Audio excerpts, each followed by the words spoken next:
Hi అండి, welcome to Pallavi old city. ఈరోజు evening స్నాక్స్లోకి జొన్న అటుకులతోని చుడవ చేశాను. ఇది ఎంతో సింపుల్గా టేస్టీగా బాగుంటుంది. బాగా పల్చగా తీయగా ఉంటాయండి ఈ అటుకులు. సో ఇందులోకి సింపుల్ ఇంగ్రీడియంట్స్ తొందరగా అయిపోయే విధంగా చేశాను. ముందుగా స్టవ్ పైన ఒక కడాయి పెట్టి ఆయిల్ హీట్ ఎక్కాక అందులో కొంచెం జీలకర్ర ఆవాలేసి రెగ్యులర్గా వేసే మనం పోపు గింజలు ఉంటాయి కదా, మినపగుళ్ళు, పల్లీలు, పచ్చిమిర్చి ఒక 3-4 కట్ చేసేసి ఇందులో ఆయిల్లోకి వేసేసేయాలి. ఇవి కొంచెం కలుపుకోవాలి. కొంచెం కలర్ మారేసాక మనము కరివేపాకు ఎంత ఎక్కువ వేసుకుంటే అంత బాగా రుచి వస్తుంది కరివేపాకు.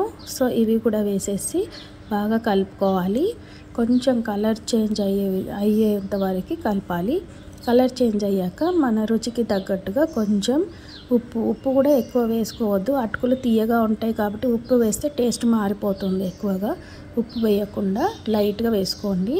కొంచెం పసుపు వేసి కలిపేసుకొని ఇవి కొంచెం కలర్ మారాక స్టవ్ ఆఫ్ చేసేసి ఇప్పుడు ఇందులోకి మన జొన్న అటుకుల్ని వేసేసేయాలండి. ఇవి పల్చగా ఉంటాయి కాబట్టి వేడి మీద వేస్తే ఇరిగిపోతాయి. సో స్టవ్ ఆఫ్ చేసేసి ఇవి వేసి కొంచెం కలుపుకోవాలి బాగా.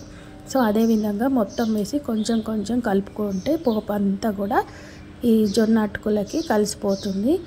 ఈ కలిపే విధానంలో కూడా స్లోగా కలపాలి. ఫాస్ట్గా కలిపితే కూడా మొత్తం అటుకులు విరిగిపోతాయి.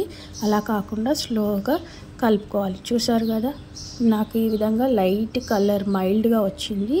సో పోపు గింజలు ఇవన్నీ వేసేసాను.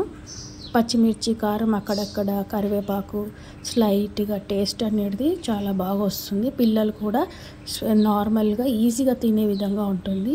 సో ఇదండి. Thanks for watching Pallavi old city.